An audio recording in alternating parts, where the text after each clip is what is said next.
Quiero que les dé codo. Vamos a ver codo, la articulación del codo. Y para el codo vamos a revisar un poquito, recordar un poco algunos preparos anatómicos que van a ser importantes para entender después otras patologías del codo. Ya sean patologías de tipo ortopédico, patologías traumáticas. ¿Sí? Para entenderlas un poquito más. Hacemos entonces un poco de repaso. El codo tenemos el húmero, el radio y el cúbito. ¿Bien? Entonces está formado por 3 huesos. El radio ¿está hacia afuera, hacia externo o hacia interno? Hacia externo. Bien. ¿Y al radio qué le corresponde? ¿El pulgar o el meñique? El pulgar. Para no olvidarse nunca separamos en sílabas, radio, 2, pulgar, 3, cubito. Y ahí ya no nos olvidamos más. ¿Está bien? Sigamos. Después tenemos el epicóndilo y la epitropia. Otro de los reparos importantes. ¿Por qué? Porque se inserta un grupo de músculos, tanto en el epicóndilo, los músculos epicondilios, como en la epitropia, los músculos epitropiados. Entonces después vamos a tener clases de epicondilitis y epitropeitis. ¿Está bien? Y el epicóndilo es externo y la epitropia es interna. Si ustedes se palpan acá, por arriba, lo que más sobresale del codo es la epitropia del lado interno y el epicóndilo del lado externo. Bien. Después tenemos el cóndilo umeral y la atropia umeral. El cóndilo umeral es donde se articula la cabeza del radio, o también llamada esa parte que articula la cúpula radial. Bien. Y en la atropia se va a articular el olecrano, toda la parte del cúbito. ¿Qué permite que el antebrazo, vamos a tener una clase, pero qué permite el antebrazo? Que el antebrazo pueda hacer el movimiento de pronosupinación, este movimiento. La articulación del radio. El radio, ¿sí? Porque el radio es el que gira, el cúbito siempre está fijo. El cúbito que nos permite hacer la extensión acompañado con el radio. Pero el que se mueve, en realidad, la pronosupinación, es el radio. Bien, sigamos. Cabeza del radio, cuello del radio. Son todas zonas, las que estamos nombrando, donde vamos a ver fracturas de esas zonas. Trazos de fracturas en esas zonas.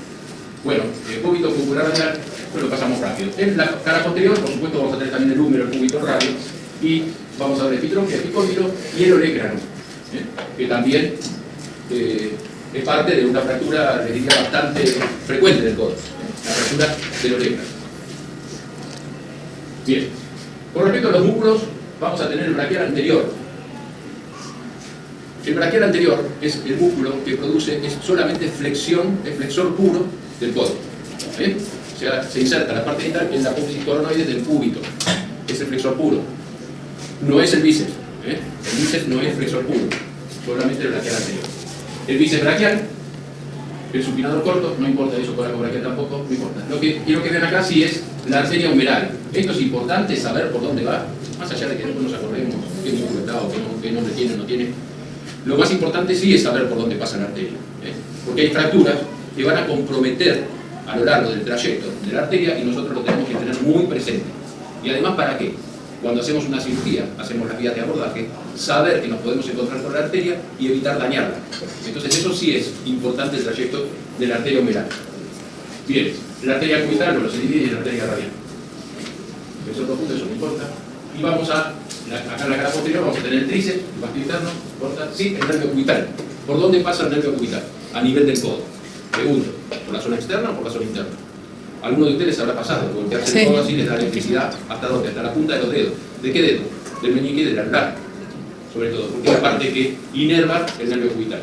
Entonces, ¿por dónde pasa? Por la zona interna, por el canal epitropio policraniano. Por ahí pasa el nervio cubital. También tenemos que saber la ubicación del nervio y el trayecto del nervio por las mismas causas anteriormente mencionadas, que pueden ser vías de abordaje, por ejemplo. Saber que no lo vamos a dañar, que nos vamos a encontrar con el nervio. Seguimos. Más interno, eso no importa. Bien, entonces vamos a las fracturas del codo. Y acá tenemos un esquema que representa la pared humeral, que representa la parte proximal del hueso cúbito y del radio. Cuando hablamos de la zona proximal del hueso, es lo que más cerca está al tronco. ¿Está bien? La parte proximal del húmero es esta, la distal es esta. O sea que acá estaríamos hablando del extremo distal del húmero, pero proximal del cúbito y del radio. ¿Nos ubicamos? ¿Está bien? Entonces, cuando el trazo de fractura es por encima, hablamos de los cóndilos, cuando hablamos de húmero, de fémur, perdón, y dijimos que los trazos que pasan o que comprometen por encima de los cóndilos se denominan supracondilias. Entonces acá vamos a tener el trazo de las supracondilias, que puede ser un trazo horizontal, puede ser un trazo en Y ahí estaremos hablando de, igual que los cóndilos cuando vimos la clasificación de fracturas, en I, que sería supra e intercondilia, o en T también, ¿eh? Bien, del cóndilo. Acá vemos esquematizado las más frecuentes fracturas del cóndilo. Esta también. ¿Y cómo les decíamos? Si es de un cóndilo solo. Unicondilia. Unicondilia. Y si es de los dos cóndilos, Bicondilia. bicondilia o bicondilia. Muy bien. Seguimos. De la cabeza del radio y del cuello del radio. Y después tenemos de la epitropia, también puede ser del epicóndilo, sería del lado externo. Y tenemos la fractura de olecrano y de la apófisis coronoides, que esa apófisis es donde se inserta distalmente, ¿qué músculo dijimos? El braquial. Braquial anterior.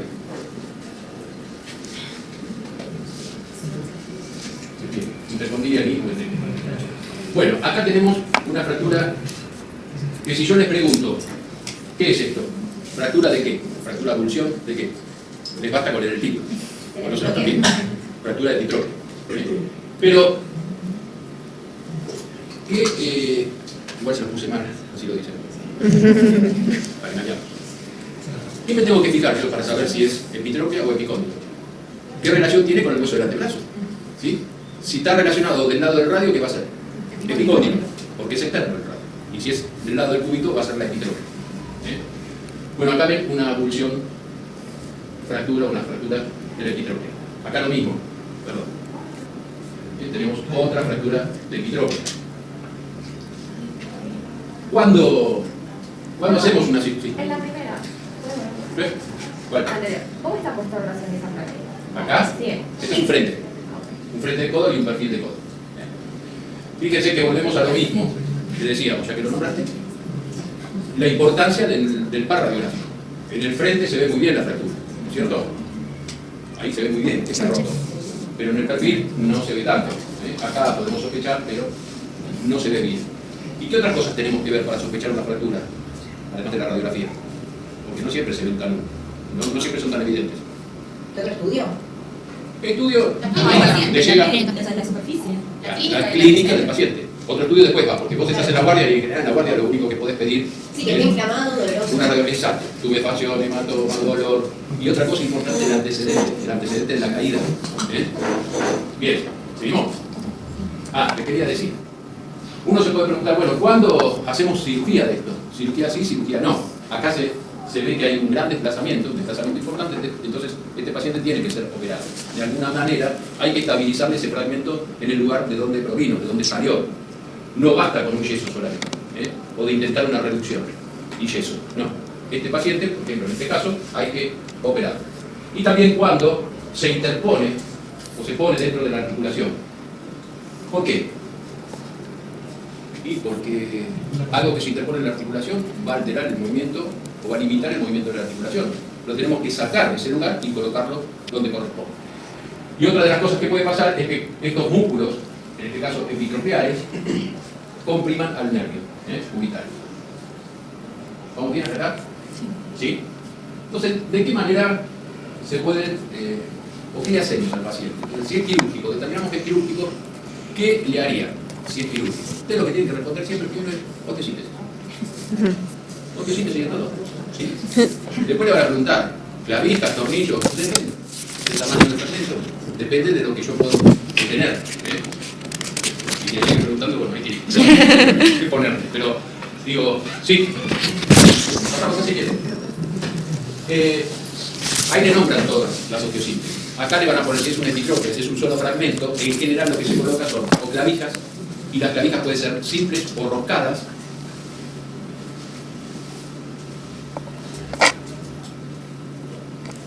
Y si le dicen, ¿cuántas clavijas le ponen? Depende del fragmento, pero nunca una sola. En general, no una sola. ¿Por qué no una sola? Imagínense que ustedes agarran un taco de madera y le ponen una sola clavija. Se cae. No, poner que no se caiga, pero ¿lo podés girar? Sí. ¿Y si le pones dos? No. Ahí está, eso es. Para estabilizar. Entonces, en general se ponen dos clavijas. ¿Cruzadas o paralelas? En general los resultados son los mismos. A veces las cruzadas lo que hacen es darle una mayor fijación, pero en general el resultado es el mismo. ¿Se entiende por qué una y no dos? Para que no gire. Y ahí van a responder. Bueno, tornillos. Sí, también tornillos. Cuando son fragmentos chiquitos, ¿qué le van a poner? Microtornillo. Y ya quedamos. Y después hay distintas medidas, de 3,5, 4,5, 2,7 si son más chiquitos todavía. Pero para tobillo, para pierna, en general para placa, con tornillos se colocan eso. Igual van a tener clase todo. Pero ya que viene al caso lo vas sabiendo. Bien. Acá está puesta una clavija, solamente. Pero esto es intraoperatorio, no es el final de del tratamiento. ¿Cuándo le pueden poner una sola clavija? Y bueno, cuando es roscada. Ahí sí pueden llegar a poner una sola clavija. Recuerda, ¿no? Clavijas simples y roscadas. Esas son las que hay. ¿Quién me sabe decir si es un adulto o es un chico este codo? ¿Puede ser que sea un chico? Sí, ¿por qué? Por los cartílagos de crecimiento. Muy bien, es un chico. Cartílago de crecimiento. Es una radiografía de tipo. Siempre sean descriptivos. Si le tomamos con placas, con radiografías, descriptivos. No se vayan al síndrome, no, descriptivo. Una radiografía de determinada zona, que observan, recorran las corticales, como para ver si hay alguna alteración, y sean descriptivos. ¿Está bien?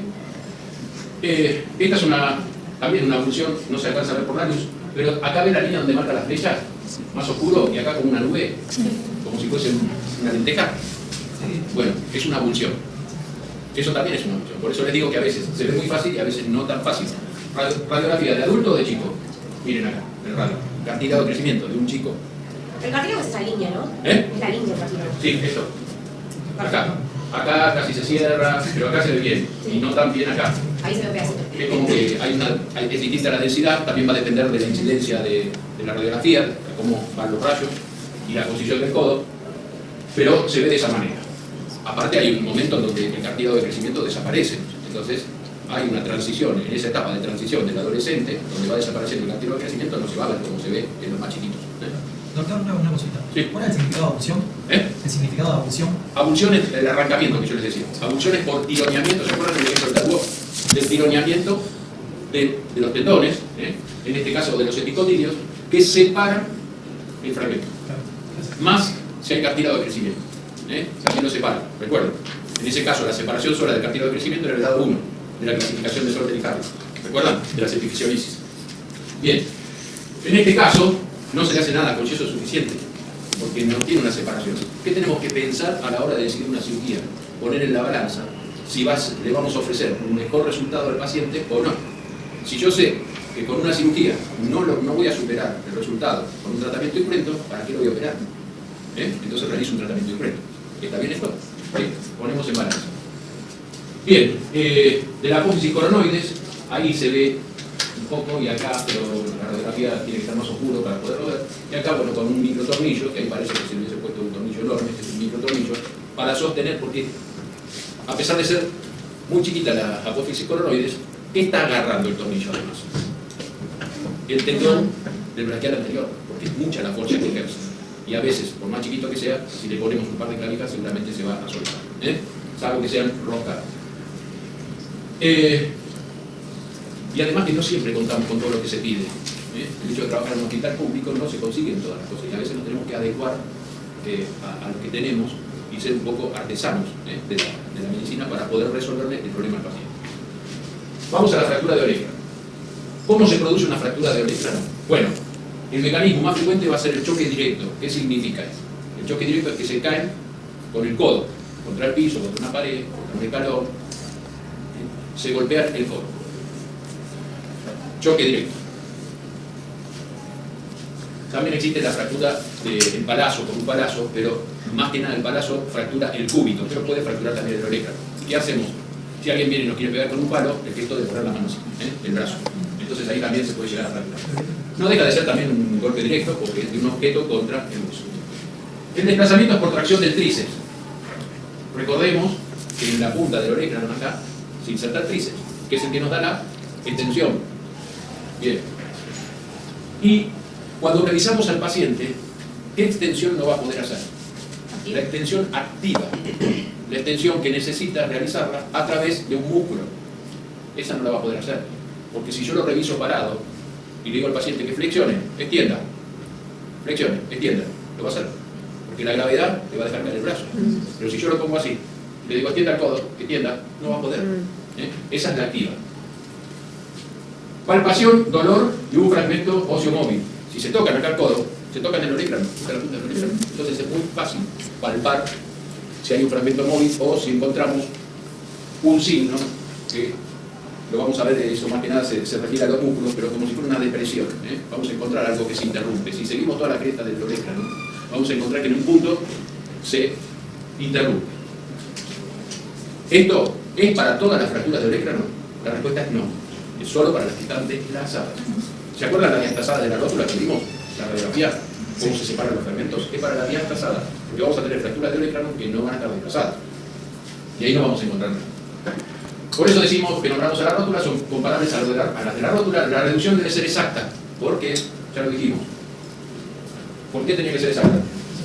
A ver si alguien lo nombra. ¿Recuerdan? Para controlar el movimiento. No, el movimiento lo vas a tener igual. ¿Por qué exacto? Frente arriba. ¿Eh? Frente arriba. No. Porque tiene que encajar. Perdón, ¿qué sería la reducción? La reducción es poner los dos fragmentos en su lugar. ¿Poner poco lugar? No. Ah. Vos tenés que restaurar lo que está roto, lo tenés que poner en su lugar. Claro. Si a vos se te cae un jarrón, vos armás los pedacitos, lo pones bien en su lugar. Lo mismo, eso es igual, no tiene secreto. Tiene que estar en su lugar. Eso es una reducción. ¿Y tiene que ser exacta por qué? No voy a hablar de generalidades de reducción. Tiene que ser exacta por qué. Porque yo se lo dije la clase pasada. ¿Qué tipo de, dentro de la clasificación de las fracturas teníamos? Extraarticulares Ah, porque es intraarticular. y intraarticulares. Bueno, articulares. ¿Sí? Si yo le dibujo como si fuera noide y olecrano, parece una hoja. Esta es la superficie articular del olecrano. ¿Está bien? Acá viene el tríceps. Esta es la superficie articular. ¿Se articula con qué? Con la tróclea humeral. ¿Está bien? Son dos superficies articulares. ¿Recuerdan el ejemplo del rulemán? ¿Sí? Si yo me echo una bolita de rulemán, por más aceite que le ponga, se va a gastar más rápido que otro rulemán que no tiene lastimada una bolita. Si yo tengo lastimada la superficie articular, pues acá tengo hueso y después se tiene que imaginar el cartílago, que no lo vemos. El cartílago no se ve en las radiografías. Entonces, se lo dibujo acá abajo. Si ese cartílago, vamos a hacer acá, vamos a hacerlo así. Si yo tengo una fractura acá y queda un escalón, por mínimo que sea, si queda este escalón, es como tener un rayador adentro de la articulación, para que se entienda. No siempre va a quedar anatómico como lo tenía antes, pero lo más anatómico posible queda posible. ¿Se entiende el dibujito? Pero el dibujo a más. ¿Se entiende? Sí. Entonces, cuando hablamos de reducción exacta, significa que esta fractura, tratar de dejarla lo mejor posible, ¿sí? Ahí. Y lo mejor posible, ¿qué significa? Ahora vamos a ver. No importa que acá quede separado, lo que nos importa es que acá quede el menor escalón posible. Porque esto separado se va a rellenar de hueso después. Pero el cartílago ahí no. Cuanto menos escalón me quede. Eso sería porque si no puede cerrar la articulación. Claro, para que quede, uno siempre, cuando es una fractura intraarticular, es decir, que uno o más trazos compromete la articulación, uno tiene que tratar de dejar lo más anatómico posible con la reducción. Porque si no nos va a quedar, acuérdense, no lo digan, pero acuérdense, para acordarse, es esto, un rayador. Entonces, como que esta superficie articular, Por fricción, digamos. claro, esta superficie articular va a rayar sobre la otra superficie articular que es la tróclea del húmero. ¿Está bien? Ambas superficies se tienen que deslizar bien siempre. Fluido. Porque si no, empieza el desgaste precoz de la articulación. Desgaste lo vamos a tener todos. Artrosis vamos a tener todos. Esa señora que dice, porque mi familia tenía deformidad, no. Si no es una patología establecida, como la artritis reumatoidea que deforma las articulaciones, la artrosis la tenemos todos. ¿Por qué?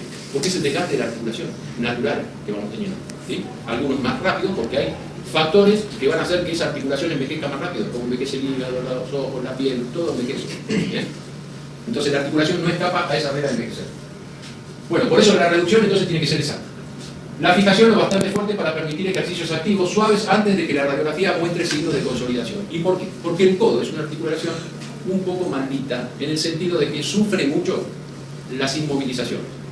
Entonces, si los dejo con una inmovilización muy extensa, después cuesta mucho rehabilitar y quedan limitaciones en la movilidad. A veces es necesario, de acuerdo al tipo de fracturas y lesiones que tengan, pero sufre mucho la inmovilización. Por eso lo ideal, y ahora lo vamos a ver, es un sistema de fijación que me permita que por lo menos el paciente empiece a movilizar el codo y no se desplaza la fractura. ¿Siguieron hasta ahí? Sí. Bueno, las complicaciones más frecuentes son la falta de consolidación y la pérdida de movilidad. ¿Entienden qué es falta de consolidación? Sí, que no se una el hueso. Exacto, que no se una. Y si no se une, estamos en presencia de una pseudoartrosis.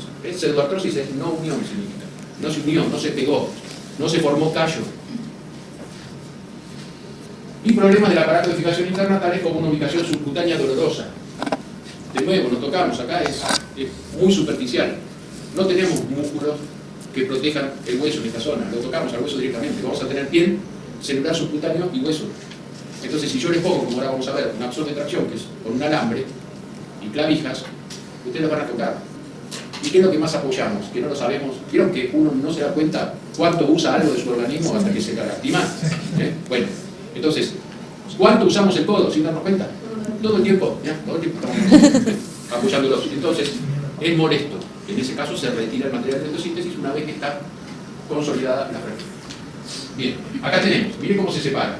Es una fractura completa y lo que les decía recién es que yo lo que me tengo que concentrar es en dejar bien esta superficie, la superficie articular, lo mejor pareja y lo mejor reducido posible. Bueno, no, esto le importa o no. No tiene mucho sentido la clasificación de ustedes. Entonces, fracturas sin desplazamiento, porque no todas las fracturas son tan completas como esa y se desplazan por la acción del tríceps, se separan como fragmentos, sino que no tienen ningún desplazamiento. En esa fractura se deja 3 semanas con yeso. Nada más.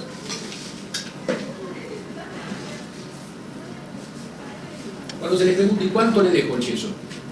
¿Cuánto hay que dejar el yeso para esta fractura? Siempre digan 4 semanas. Tenés 2 o 3. Pero más o menos rondan eso. Puede ser más tiempo o menos tiempo, sí, pero va a depender de otros factores.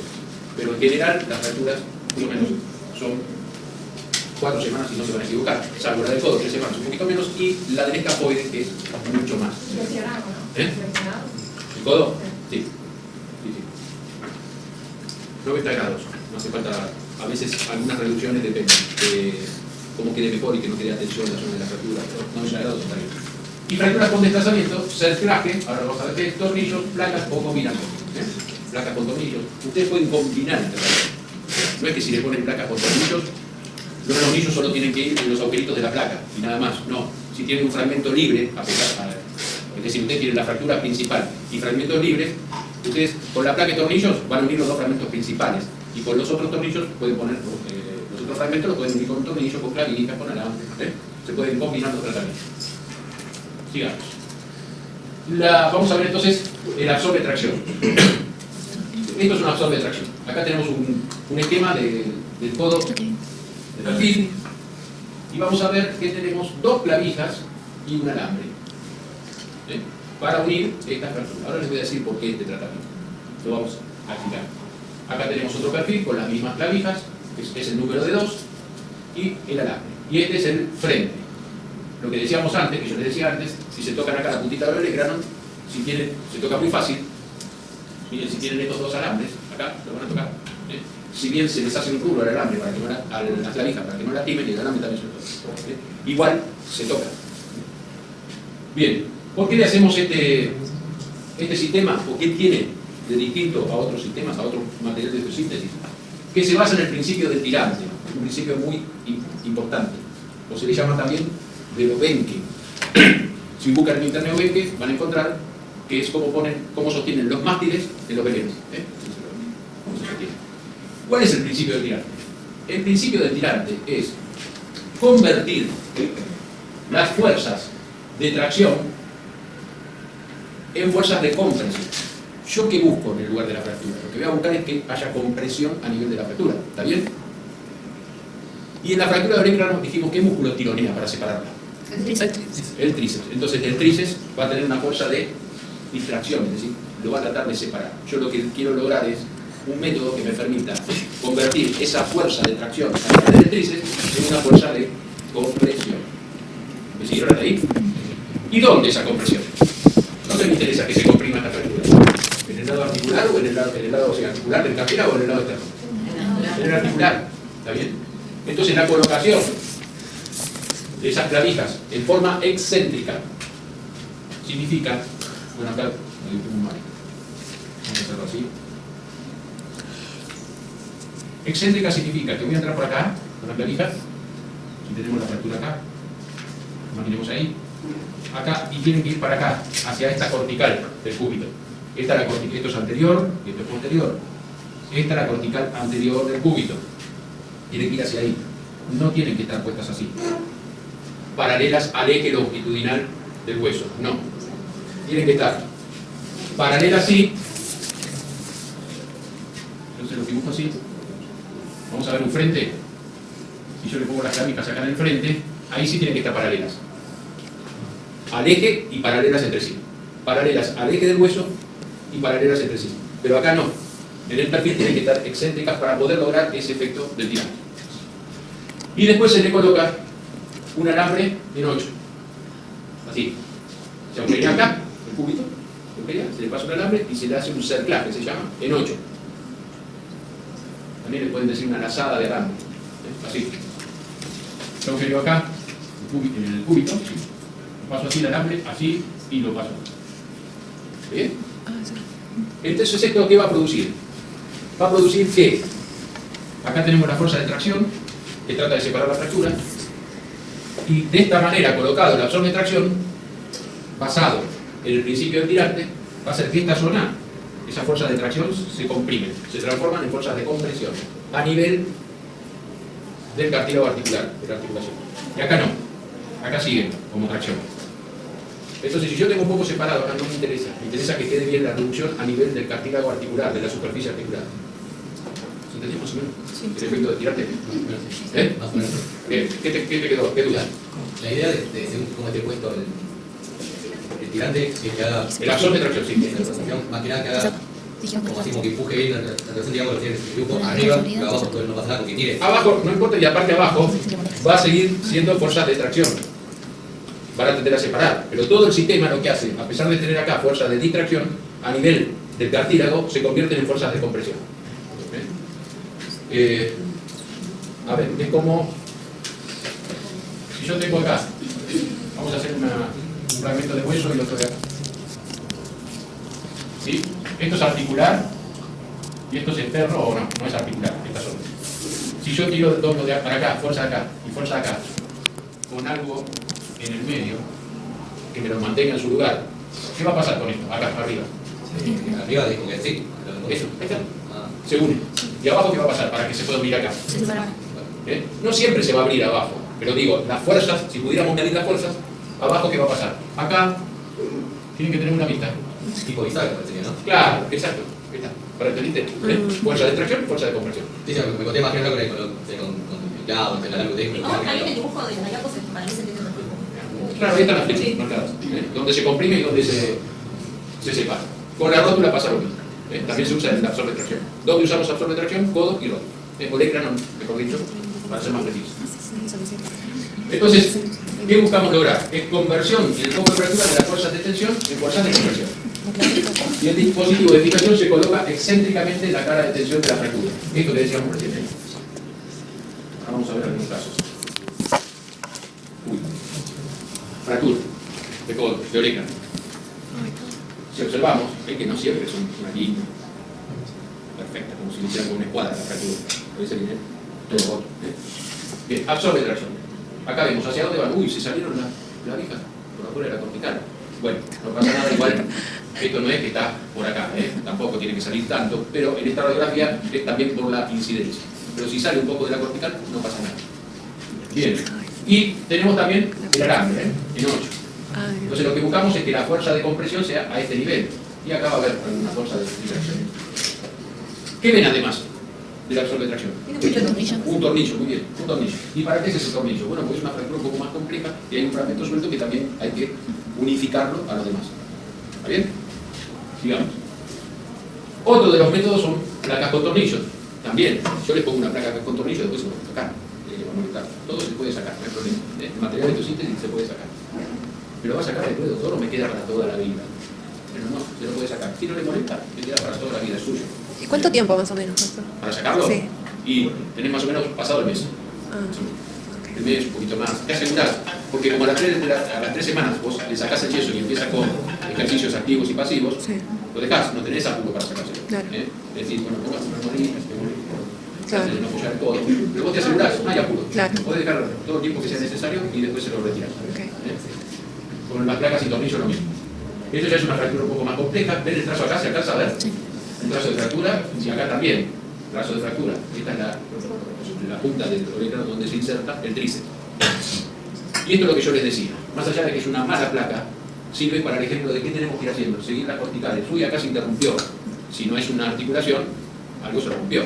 Seguimos la cortical y acá encontramos también otra solución de continuidad. En este caso, bueno, ¿qué tiene? Además de la absorbe-tracción, ¿qué ven? Una placa con tornillos, todo se puede combinar. No hay problema. Somos los ferreteros de la medicina. Todo placa, tornillos, taladas. Bueno, otras más complejas todavía, ¿ven? Fracturas bastante complejas, cómo se ve la separación del orécrano, en dos principalmente. Miren cómo el útero se introduce dentro de la fractura. Entonces también reducción y osteosíntesis. En este caso, placas y tornillos. Estas son placas de bajo contacto. ¿Qué quiere decir bajo contacto? Si usted se fija, pero ahora se lo digo para aprovechar la radiografía, si ustedes se fijan, no es una placa entera. Esto no es así. No es una placa entera, con los orificios. ¿Sí? Esta placa es así. Y acá tiene los orificios. Bajo contacto, ¿por qué? Porque tiene menos material la placa. Y aparte es más maleable, porque le tenemos que dar la forma del codo. Esta placa viene así, derecha, recta. Nosotros le damos la forma para hacer la reducción. Bueno, lo mismo. Bien, ¿se entendió orécrano? ¿O le queda una duda? ¿Se entendió? Sí. Bien. Cúpula radial, fractura de la cúpula radial. Se producen en general por una caída sobre la mano. Cuando se caen, uno en general trata de disimularlo, de que está practicando algo. Cuando se cae, apoya la mano, es instintivo que apoye la mano. No siempre uno se cae así, o se pone así, apoya la mano. Ese es el mecanismo de fractura de la cúpula radial. Y fracturas del cuello del radio también y fracturas de la cabeza radial. Acá vemos que algo pasa. ¿Lo alcanzan a ver? Esta es la tróclea humeral, esta es el orécrano, acá tenemos el epicóndilo, y acá ¿qué pasa? No lo vemos bien, pero se alcanza a ver una sombra, Sí. y esta es la tuberosidad bicipital, donde se inserta el ese. Bien, esa era una fractura de... Es como que la cabeza que está así del radio, imagínense que mi brazo es el radio, y está la cabeza, se fracturó y está así, mirando los objetos. La superficie articular está así. Por eso se ve de esa manera. Si lo usamos un poquito, acá se ve lo redondito de la fractura. Bueno, esto no importa los tipos, no es tan difícil tampoco, pero bueno, se divide una de las clasificaciones. El tipo 1, tipo 2 y tipo 3, que el tipo 1 es un solo fragmento sin desplazamiento prácticamente, el tipo 2 es un fragmento que está desplazado, y el tipo 3, que es como si cortaran una pizza en 3 porciones. 3 fragmentos, y además tiene también la fractura del cuello. Y después el tipo 3 va a ser la luxación posterior del codo, que sería el tipo 4. Mi maestro solía decir que, bueno, pues está roto, poco roto, más roto y muy roto. Bien, pero existe esa clasificación.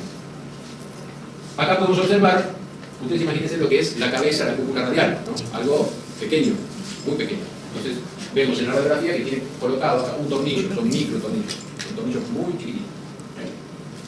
Lo podemos entonces solucionar con el tornillo. ¿Y en qué movimiento? Acá yo la superficie articular también la tengo que dejar lo mejor horquilla posible. La respuesta es sí, siempre articular. Y acá la cúpula radial, que también como el resto de las articulaciones me tienen que quedar perfectamente reducidas, o lo mejor reducido posible, ¿en qué movimientos interviene? En la pronosupinación. ¿Eh? En la pronosupinación. En la pronosupinación y en la flexión. Sí, En los dos. En el chico, en cartílago de crecimiento, tenemos esta clasificación del cuello del radio, que puede estar sin desplazamiento, desplazamiento, con desplazamiento, más desplazamiento, pero con desplazamiento y con inclinación, angulación de la cúpula radial de la cabeza del radio, y totalmente luxada. Ahora les voy a mostrar un caso. Vamos a esta primera radiografía. Un frente de codo, es un chico. Sí, es un chico, porque tiene, ¿qué cosa? Acá, cartílago de crecimiento. ¿Bien? Y si observamos cúbito, código humeral, miren acá, ¿qué pasa? No existe glucosa. la cabeza del radio. ¿Dónde está la cabeza del radio? Acá. ¿La ven? Esta sombra que se ve redonda como si fuera una moneda es la cabeza del radio. Se fracturó el cuello del radio y la cabeza está luxada, totalmente luxada. Cuando se hace la reducción, este es el mismo caso, segunda radiografía en el frente. Cuando se hace la reducción y se le pone una clavija, ¿qué sucede? Voilà, aparece el cartílago de crecimiento. Acá lo ven, cartílago de crecimiento, y esta es la cabeza, o la futura cabeza del radio. ¿Se entiende la fractura y se entiende cuando se reduce cómo queda en su lugar? Sí. Es decir, acá la vemos fuera de lugar, no vemos cartílago de crecimiento, que sería acá, y cuando se hace la reducción, ahí queda. Eso en el frente y acá en el perfil, sí. Deja de crecer, ¿no? Sí, sí, en general sí. Claro. No lo sabes hasta que pasen los años. Por ahí algo crece, algo no crece. Lo más probable es que no crezca la mayoría de la parte del cartílago de crecimiento, porque ahí, ¿se acuerdan, no? La línea fracturada. Sí. Ahí se rompió todo el cartílago. Bien, otra fractura de la cabeza del radio en varios fragmentos y microtornillos para armarla. Repasamos. ¿Cómo se llaman? Eran con minutas, fracturas con minutas. ¿Por qué eran fragmentos pequeños? No, por favor. Eran muy chiquitos los fragmentos. Fragmentos chicos. Fragmentos chicos, muchos fragmentos. Y a veces con un fragmento grande también utilizamos como con minuta, pero sería más correcto decir multifragmentos. Bien, muy bien. Acá tenés otro estudio. ¿Y por qué pedimos este estudio? Se fue. ¿Recuerdan que dijo pedir otro estudio si pedíamos otro estudio? Porque a veces la radiografía no nos muestra bien cuánto está desplazado y cuánto compromete la articulación. Entonces, con estudios, y tenemos la posibilidad de hacer reconstrucciones 3D. Cuando yo empezaba a ver radiografías no había ni 2D, ahora 3D, reconstrucción 3D. Es decir, que ustedes se pueden hacer un estudio de su esqueleto total, de su pareja, del esqueleto de su pareja, hacer una reconstrucción 3D y tienen la reconstrucción 3D de su pareja, donde más les guste en la habitación. Es increíble que pase esto. Entonces, con la reconstrucción 3D, miren cómo puedo ver yo bien. ¿Hay un escalón acá? Sí, es muy importante ese escalón que hay. Si yo dejamos ese escalón, seguramente va a tener un desgaste muy precoz en ese codo del paciente. Entonces, ¿qué tenemos que hacer? ¿Qué definimos con esto, con este estudio? ¿Qué definimos? ¿Qué hacemos? Es quirúrgico, perfecto. Es quirúrgico. Tenemos que reducirlo y estabilizarlo. Bueno, ahí perdón. Acá está. Es quirúrgico. No podemos dejar este escalón. Esa es la ventaja de la reconstrucción 3D. Es más, podemos hacer abstracción. Esto va a pasar cuando le dieron cadera. Sí. Bueno, en la cadera, que es eso, o en el hombro incluso, la glena, es muy difícil ver cuánto está comprometida la superficie articular. Y en la cavidad glenoidea también, es muy difícil verlo. Entonces, ¿cómo hacemos? Pedimos una reconstrucción 3D en los casos muy dudosos, con abstracción de la cabeza del húmero, de la cabeza del fémur. Entonces nos muestran cómo es perfectamente ese acetábulo o esa glena del paciente que estamos viendo.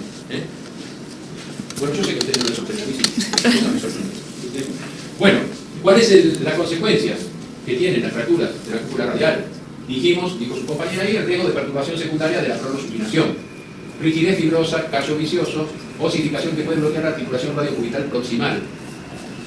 Para la pronosupinación también tenemos que tener bien la articulación radiocubital proximal y radiocubital distal. Y callo vicioso, ¿qué es un callo vicioso? Es un callo que anda de gira por ahí. Callo vicioso es un callo mal formado, es decir, o que es exuberante, entonces va a comprometer también algunas movilidades. ¿Está bien? Eso es callo vicioso. Bueno, y después tenemos casos más graves en el codo, que son las fracturas supra e intercondylias. Acá es como ingresa el paciente, intenta hacer una radiografía de frente. Los pacientes tienen mucho dolor cuando entran fracturados y a veces realizar una buena radiografía en la urgencia no es tan fácil. Uno debería acompañar como traumatólogo al paciente hasta rayos y ayudar para realizar la radiografía. Bien, ese es un frente, este es un perfil. ¿Qué pasaba por acá adelante que lo vimos hoy? La arteria umbral, por eso es importante tenerla siempre presente. ¿Qué es lo primero que le voy a hacer a este paciente en el examen clínico? Más allá de tratarlo, movilizarlo como tal, tocar los pulsos, exacto, para ver si tenemos, no solo tocar los pulsos si el paciente está chocado, si ese shock corresponde a un shock neurogénico, por dolor o por hemorragia, también. Bien, acá es otro frente, y esto que vemos acá es que en un primer momento a este paciente lo que se le hizo es una tracción esquelética, porque la clavija pasa por el hueso, al cenit, así, al cenit, hacia arriba, así. El brazo así, la tracción está acá. ¿Sí? A ver si lo tengo por dos. Bueno, ahí está. Pasa por el olecranon, la clavija, y se hace una tracción. ¿Qué significa tracción? ¿Saben lo que es una tracción? Tracción esquelética es colocar una clavija en el hueso.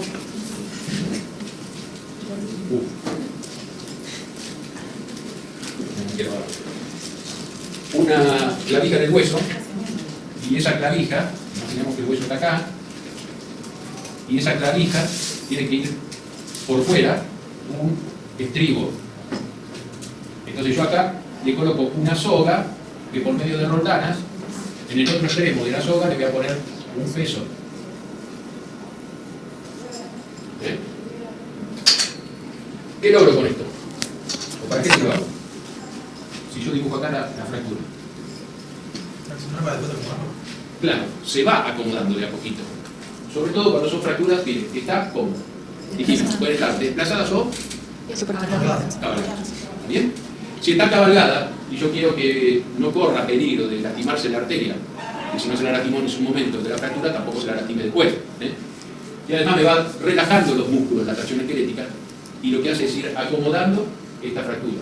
No la va a reducir perfectamente ni la va a reducir completamente. Eso después lo hacemos mediante la cirugía. Pero por el momento la estamos tratando de aproximar lo mejor posible por medio de una tracción esquelética. Al salir, ¿por qué? Entonces, el paciente, si está ahí acostado, el paciente está con el brazo así. ¿Se entendió eso? Y además, ¿qué evitamos? Con inmovilización, contracción, ¿qué evitamos? La movilidad del fragmento. ¿Y qué le sacamos al paciente? Dolor. La fractura duele, sobre todo cuando se mueven los fragmentos. Entonces, si nosotros por algún método, puede ser más fijo, más rígido o menos rígido, como es la tracción esquelética, al paciente le calma el dolor. Bueno, ahí es como se va acomodando un poco mejor, y después se le hace clavijas, tornillos, acá vemos un tornillo. Esto es parte del final de la cirugía del paciente. ¿Y qué pueden decir ustedes? ¿Paciente, no? Esa puede ser la expresión. Wow, ¿cómo me ganan? Bueno, volvemos a lo mismo. ¿Qué es lo importante acá? ¿Cómo quedó qué cosa? Porque esto después se rellena. O sea, la superficie articular, eso es lo que nos interesa más que nada. No es que decimos, no, se trata de reducir lo mejor posible, pero a veces es imposible reducir lo mejor lo que está por fuera de la articulación. Si yo en el acto quirúrgico voy a ver que el hecho de reducir mejor lo que está extraarticular me separa lo intraarticular, no tengo que dejarlo así. Tengo que fijarme que quede bien la superficie articular. Bueno, esta es una manera de cómo se coloca el paciente para operar el codo. Ahí se corta el músculo y se ve bien la articulación. Justamente, lo que tenemos que ver bien, llegar a ver en la cirugía, es la superficie articular. A ver si ahí se ve algo, no ve nada. Acá un poco, si ven esto blanco, esto es cartílago, superficie articular. Bueno, lo mismo, se pasan primero clavijas o clavos, esto es para poder ir armándolo. Ahí que se está probando la movilidad. Si yo muevo el codo intraoperatoriamente, veo cómo se comporta la superficie articular, si se separa, si no, si está bien fija la fractura. Bueno, este es el final. No se ve bien, pero crean que la superficie quedó bien. ¿Va a tener más artrosis que en el otro codo ese paciente o más rápido artrosis? Porque igual va a tener más artrosis, porque ya se lastimó. Esto sería osteosíntesis. Sí. Pero ¿qué sería el material? No es un tornillo eso. Acá sí. Son tornillos. Este es un tornillo. Estas son clavijas. Se combinan, todas son osteosíntesis. ¿Y qué observan acá, en esta radiografía de perfil? ¿Qué les llama la atención? Puede ser la articulación mayor. Algo que sobresale.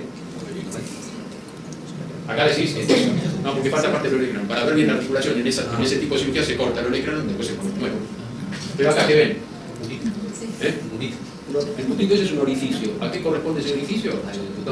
A la tracción esquelética, al clavo que se pone para hacer la tracción. Acá. Pues se rellena.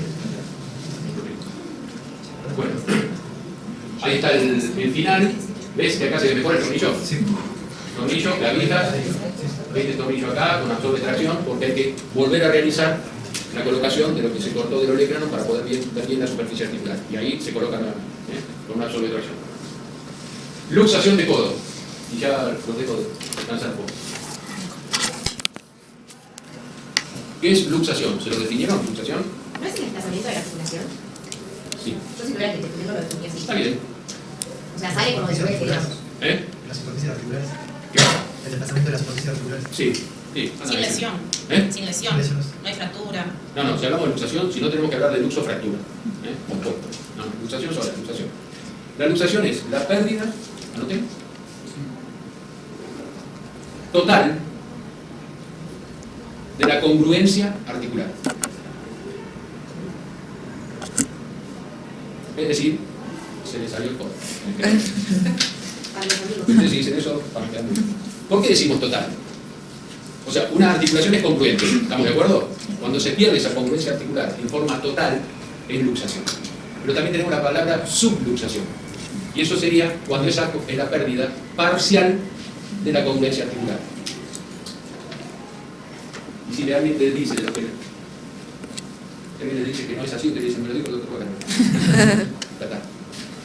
Bueno, entonces es eso, luxación. Es la pérdida de la congruencia total. La más frecuente es la posteroexterna. Si vemos acá, es un frente, una radiografía de frente. ¿Y cómo sabemos que es posteroexterna? Bueno, en general, porque el húmero, la pared humeral se fue hacia adelante, hacia anterior, la pared humeral se fue hacia anterior, y el resto proximal del cúbito y el radio se fue hacia atrás. Entonces, ¿qué tengo que mirar para eso posterior? ¿Qué tengo que mirar? O en base a aquello digo que es externa o interna. En base a la parte proximal del antebrazo. Si dijimos que el radio es externo y el cúbito es interno, y yo miro esta radiografía, ¿dónde tengo el radio? Externo. ¿Ya? Acá. Acá, la relación del cúbito con el radio está hacia afuera. ¿Y el cúbito dónde está? También se Sí. Si yo tuviera acá el cúbito, el radio, perdón, y el cúbito sería interno. Interna. ¿Se entiende esto? Sí. Entonces me fijo siempre en el cúbito y el radio. Y acá lo tenemos en el esquema. Esto tiene que ir acá y esto tiene que ir acá. Si el que está hacia afuera o lejos del hueso, del húmero, es el radio, es externo. Bien. Esto no importa, porque yo les digo, una luxación de codo se nota. No hace falta trazar ni traer compás, nada de eso, regla, escuadra, para saber si un codo se salió o no. Esto es para las partes de ciertas discrepancias de miembro, algunas síndromes, donde tenemos que evaluar más el codo. Entonces sí, es un triángulo isósceles de forma, en flexión, y es una recta, los 3 puntos, es decir, el epicóndilo, el punto más sobresaliente del orécrano. Y la epitropia, si los unimos, es una recta. Pero si se flexiona, la flexión va a formar un triángulo isósceles. El codo se ve usado. ¿Y cómo se ve el codo usado? Bueno, así, de esta manera. Vamos a ver un codo voluminoso. Hay aumento del diámetro ante lo posterior. Y ese aumento va a estar dado no solo por la tumefacción que tiene el codo en ese momento, sino que porque si a ustedes se le va, porque caemos así, o este sería el mecanismo, ahí. Entonces la parte proximal del antebrazo se va hacia atrás y el húmero, la pared humeral se va hacia adelante. Entonces el diámetro anterior-posterior se va a agrandar, es mayor. El antebrazo parece más corto. ¿Por qué parece más corto? Porque se fue para atrás. Y si miramos la pared humeral en la parte anterior con respecto a la muñeca va a estar más cerca. Pero es porque el húmero se fue para la parte proximal del antebrazo, cúbito y radio se fueron hacia atrás. El orécrano, sí, bueno, también lo mismo, se desplaza hacia atrás. La pared humeral se desplaza hacia adelante y actitud en flexión y en pronación. ¿Cuál es la actitud en pronación? Así, esto. Sí. Así, muy bien. Ahí y en flexión. Así viene con el codo. Bueno, ya lo vamos a ver. No reflexionar con tantas cosas. Bien, a la palpación vamos a ver el relieve de la atropia, porque claro, esto lo vamos a ver acá adelante. La cúpula radial y los 3 puntos del codo se modifican. Sí, se modifican, porque está fuera de lugar. Vamos de nuevo. Luxación de codo, perfil enfrente, perfil y frente. Y acá está reducido. Bien. Acá sí está en su lugar. Se colocó en su lugar. Tratamiento de la luxación del codo. Necesito un voluntario o voluntaria. ¿Pueden venir acá? Sí, yo. Vale. Sí, siempre tenemos voluntarios. Después de la cruzada se recibe un vuelo. Bien. Es muy fácil. ¿Esa me veo? Sí, no. Es muy fácil colocar una luxación de codo. ¿Y a qué se debe eso de ser fácil? O cualquier luxación siempre va a ser fácil colocarla en su lugar, va a depender de la anestesia. El anestesiólogo, que muchas veces no quiere dormirlo demasiado, es fundamental para que la articulación entre. La relajación muscular tiene que ser una muy buena relajación muscular, eso nos va a permitir poner la articulación en su lugar.